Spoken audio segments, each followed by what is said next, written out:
Hi. Do you know what holiday is coming up? A very, very special day. It's going to be Mother's Day on Sunday, and that's a time to tell your mom how much you really care about her and love her and appreciate her. Your mom would do anything for you. I'm going to share a story with you about a mom, an amazing mother that will do anything for her girl, just like your mother would do anything for you. This is called Hazel's Amazing Mother, and it's by Rosemary Wells. Also, M for Mothers, which is a good one. All right, I hope you enjoyed this story.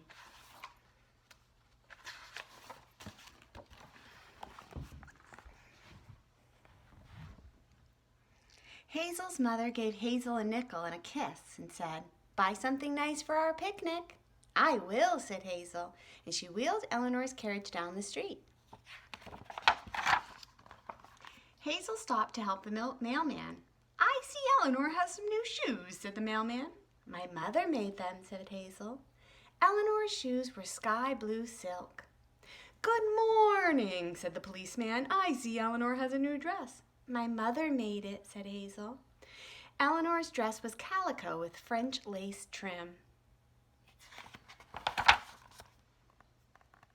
"Such a pretty doll," said the baker. "My mother made her," said Hazel, and the baker gave Hazel a buttercream rose. Hazel bought two cookies from the baker, one for herself and one for Eleanor. But since Eleanor couldn't open her mouth, Hazel ate them both. With her last 3 pennies, she bought some grapes from the fruit lady and a piece of toast with jam from the jelly man. "Can you find your way home, little girl?" asked the fruit lady. "Oh, yes," answered Hazel. But at the next corner, Hazel made a wrong turn. And after that, she took another wrong turn and another, until she found herself on a lonely hilltop in a part of town she had never been before.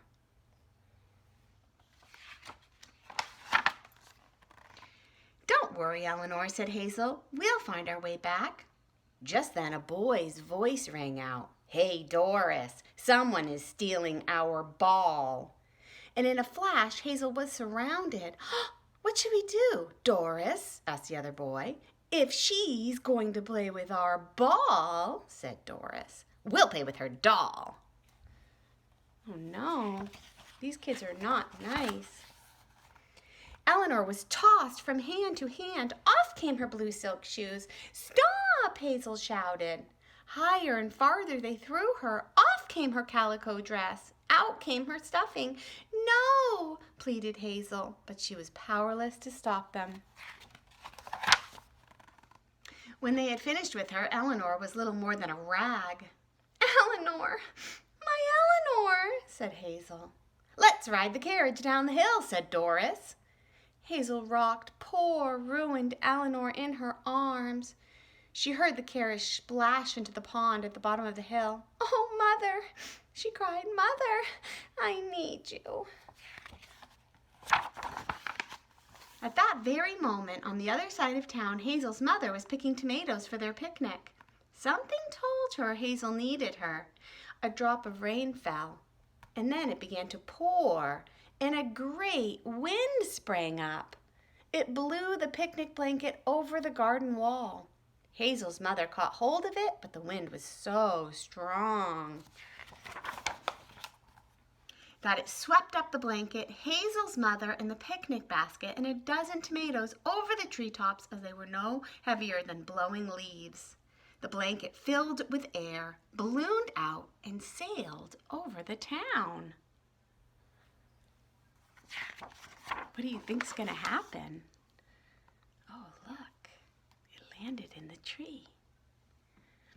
At last, it lodged in the very tree where Hazel was sheltered from the rain. Doris and the boys were just about to run home when Hazel's mother's voice boomed out from overhead. "Wait just a minute." A tomato hit Doris smack between the eyes. "Don't make a move without fixing Eleanor," Hazel's mother roared. "Who are you?" Doris squealed. It's my mother, said Hazel. Find Eleanor's dress and shoes, rumbled Hazel's mother. Restuff her and sew her up good as new. Hazel's mother tossed her pocket sewing kit down to Doris. It was followed by 3 more tomatoes. The boys quivered like jello. It was Doris's fault, they yelled. Hazel's mother laughed thunderously. Ha ha, fish that carriage out of the pond and clean it up, she told them. The boys scrubbed feverishly, and Doris sewed like a machine.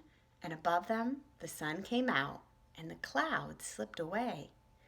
Eleanor's carriage worked without a squeak, and Eleanor was perfect, except for her eyes, which Doris could not find in the grass. I see them. The moment Doris and the boys left, Hazel's mother dropped to the ground.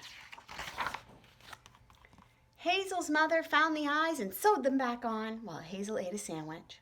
Oh, Mother, said Hazel, how did you do it? It must have been the power of love, said Hazel's mother. And they packed up and went home. Hazel took 2 ladyfingers, one for herself and one for Eleanor. But since Eleanor couldn't open her mouth, Hazel ate them both. I like that story because it really does show the power of a mother's love for their child. All right, are you ready for the next thing? We're going to make something, a present for your mom for Mother's Day. It's going to be a surprise, so don't tell her. Have your dad help you with this, okay? Here's what it is. It's in your bag. It's a little flower pot picture frame with your picture is going to go right in the middle. So your picture is already in there. Here's what I want you to do. I want you to take the picture out before you start this and put it somewhere safe so don't lose it, okay? And then you're going to paint your flower in your pot. I want you to use your new paints that I sent you, your tempera paints. These, they work just like watercolors, but they're going to give your flower a really vibrant, pretty color. So use your water and use your paintbrush and dip your paintbrush into the water and then into your paints. And I want you to try to paint the whole thing so it looks really pretty for your mom, okay? So paint the petals, paint the stem, paint the leaves, and even paint the pot, okay? Now, when you're all done and it dries, you have some stickers in your bag that look like this, little gem stickers. So wait for it to dry and then you can stick these on and make it have a little bit of sparkle, right? And then put your picture back in the middle. And then maybe your dad could help you like wrap it up in some wrapping paper or tissue paper so your mom can open it on Mother's Day and it will be a special surprise for her. All right? Does that sound fun? Good luck, have fun with it, and I hope your mom loves it. I know she will. Make sure you treat your mom extra special on Mother's Day, too. She deserves it. All right, bye for now.